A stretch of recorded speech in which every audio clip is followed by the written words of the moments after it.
Chapitre symétrie axiale, construction de symétrique avec le quadrillage.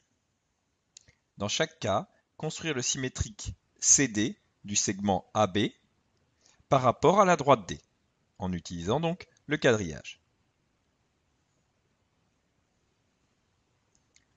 Pour construire le symétrique du segment AB, il va donc falloir construire le symétrique du point A, puis le symétrique du point B par rapport à D.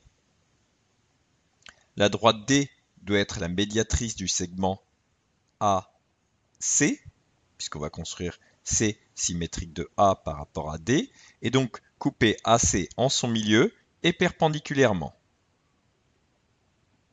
On obtiendra donc ici le point C, symétrique de A. De la même façon, le point B a pour symétrique le point D.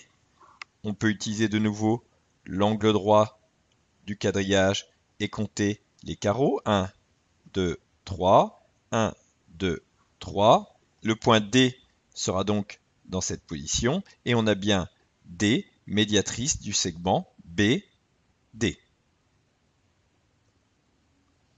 On a ainsi construit le symétrique CD du segment AB. On peut remarquer que les deux segments, puisque les deux segments doivent se superposer en pliant la feuille selon la droite D.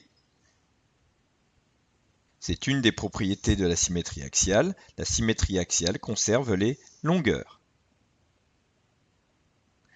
Pour le second, on va utiliser les diagonales du quadrillage. En effet, les carreaux du quadrillage étant des carrés, les diagonales d'un carré se coupent à angle droit. Si on trace à partir du point A une droite qui passe par la diagonale du quadrillage, elle sera donc perpendiculaire à D, les diagonales des carrés étant perpendiculaires. On obtient ainsi le point C tel que D soit la médiatrice du segment AC. De la même façon, à partir du point B, on trace donc une droite dans la diagonale du quadrillage. Il faut donc que D soit la médiatrice du segment BD, donc coupe le milieu de BD. On obtient ainsi le segment CD qui a la même longueur que le segment AB, comme il l'a été dit dans l'exemple précédent.